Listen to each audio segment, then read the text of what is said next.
はい、涼やかなウリズンの海、とても気持ちがいいわけだけど、こう朝がこう打ち上がってるのもこの時期の独特の風情なんだけど、これが、時間が進行して発酵すると良い香りが立ち込めてくる磯の香りなんだけど、これがね、オゾンの匂いだとも言うけど、これが香るとまたウリズンの浜の匂いが実にいいわけだけど、今日はシルヘ白ハエ、これを紹介したくて海からスタートしてみようと思ったんだけど、もっと水平線がこう、煙るようにちょっとボケてなきゃいけないけど、まだはっきりしてこれから多分進行するんだろうけど、ちょっとシルフェの顔が姿が分かりにくいので、ちょっと小高い丘の方に登ってみるともっと分かりやすいかもしれないということで、ちょっとね上の方まで移動してみようと思う。それじゃ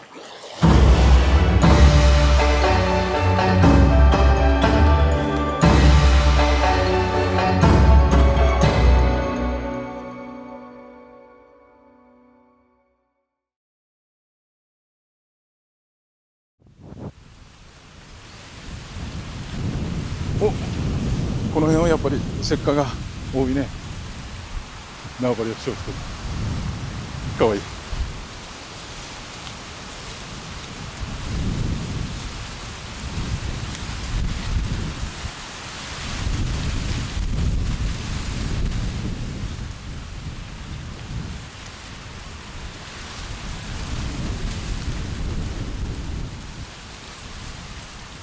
おお、海よ、この煙った感じがシルフェだ。さあどうしてシルフェの顔を、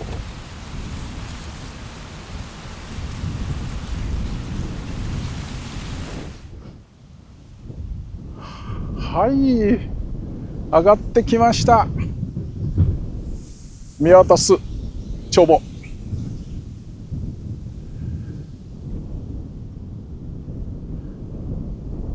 シルフェ吹いてます。わあ、耳にホロホロ当たる感じ。今南の方から北の方に向かって雲がどんどん流れてるということは、風も強くなってるということなんだけど、そういうこう中にね、南の方から吹いてくる風はたくさん湿気を含んでいる。だからぼーっとして曇りがかってるわけだけど、そこに太陽が差すと、その上の雲間を通して柔らかい日差しが差してくる。空気中にあるたくさんのその水の玉、この細い水の玉にその粒々に当たって、これが反射するとさらにこう白く煙って見える。その中にしかし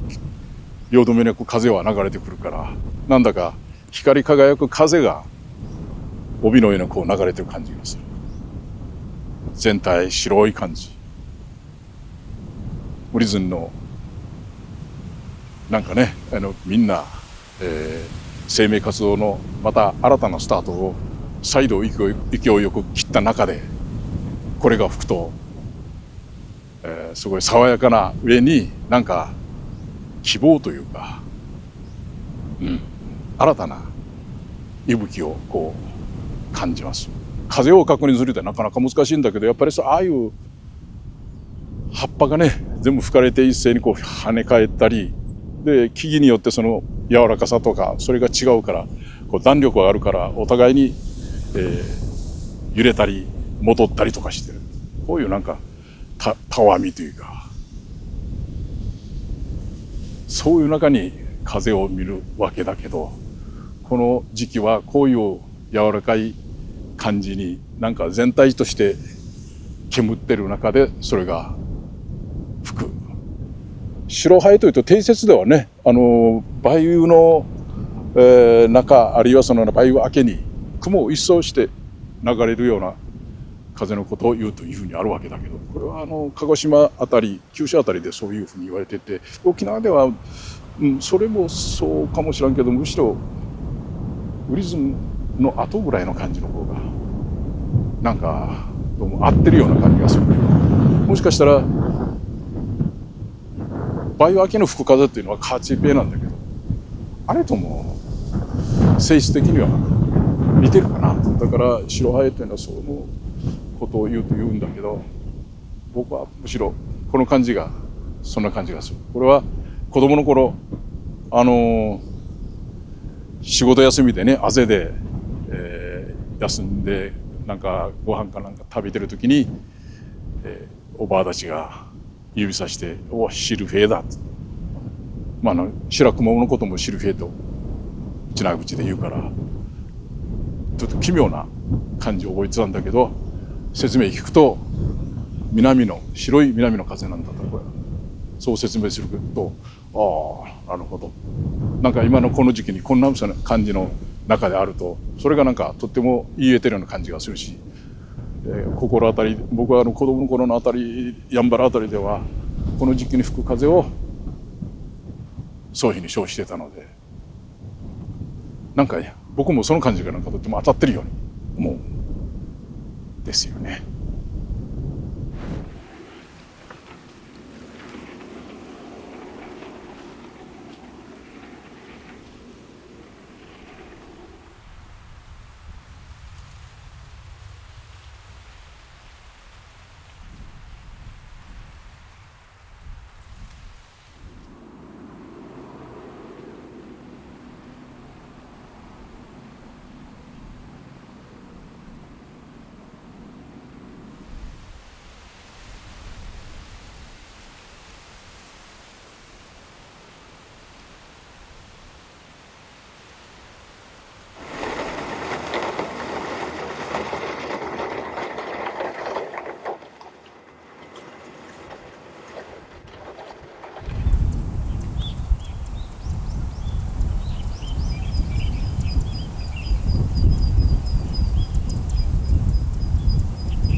これはマグサだろうけど、この柔らかい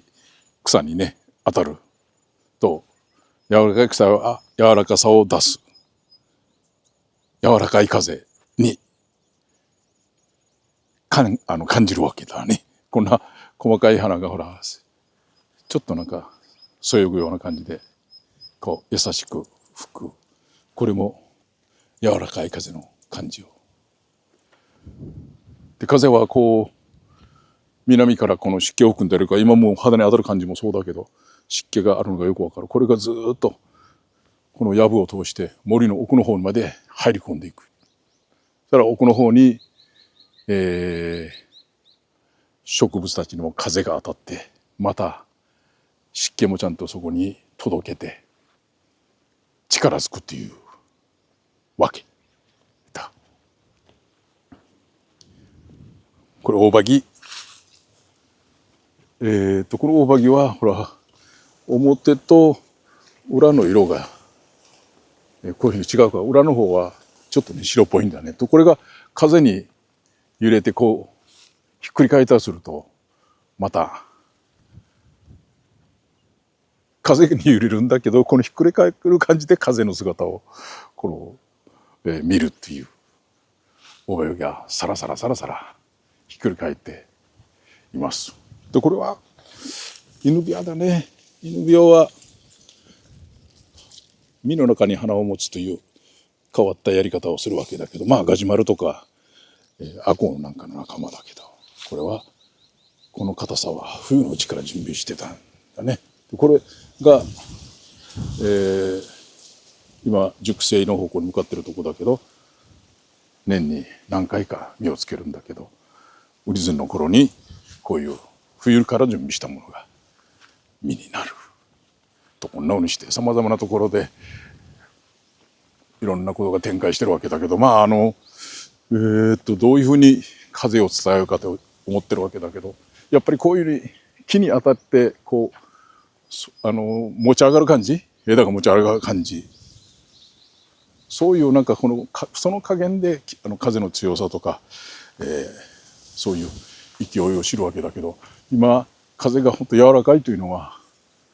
この木に当たっても草に当たっても一つ一つなんか本当になんていうのかな、草が色が柔らかいからという理由もあるわけだけど、吹き方が水を含んでるから重い感じで、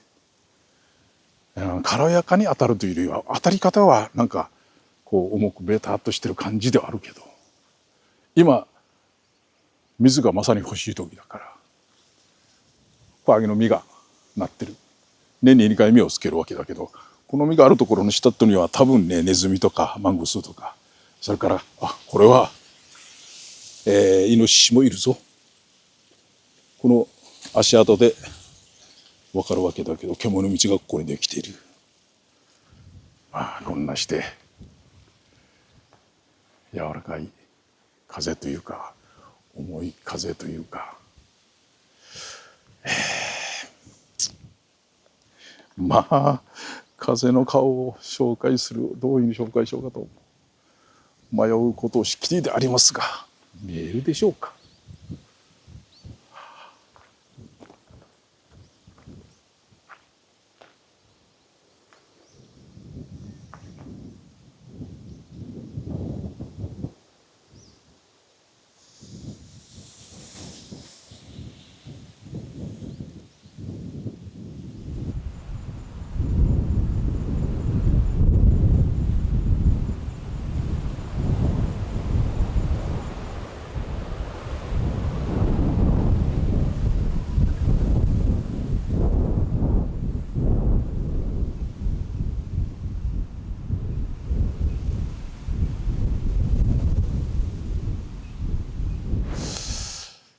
シルフェ、どうでしたかな、感じれたでしょうか。さらに曇りが上がってきて、シルフェらしくなってきて、明日明後日とさらに進行するんでしょうね。ここしばらくはそれが展開するのではないか。また、梅雨の明けの時に吹くシルフェ、いわゆる定説のシルフェですけど、それも、どんな顔してるのか見直してみなきゃならんとも思ったりしてる。はい、今回はシルフェの姿を拝もうと。せっかな声聞こえます？ちゃんと見れてでしょうか。ちょっと心もとないですけどね。これはね、なんていうかな、僕らの子供の頃というのは、夕方夜が更けてくると、魔のもの、魔性のもの、もののけが、増えてくる。で、子供たちはもののけに襲われたらいけないので、親から襲われて、これを酸というけど、これは魔除けの、印、草を結んだだけであるんだけど、これに霊力を宿るというふうに考えて、魔を避けることができると。これをね、指して帰ったもんです。じゃあ今日はこんだけ。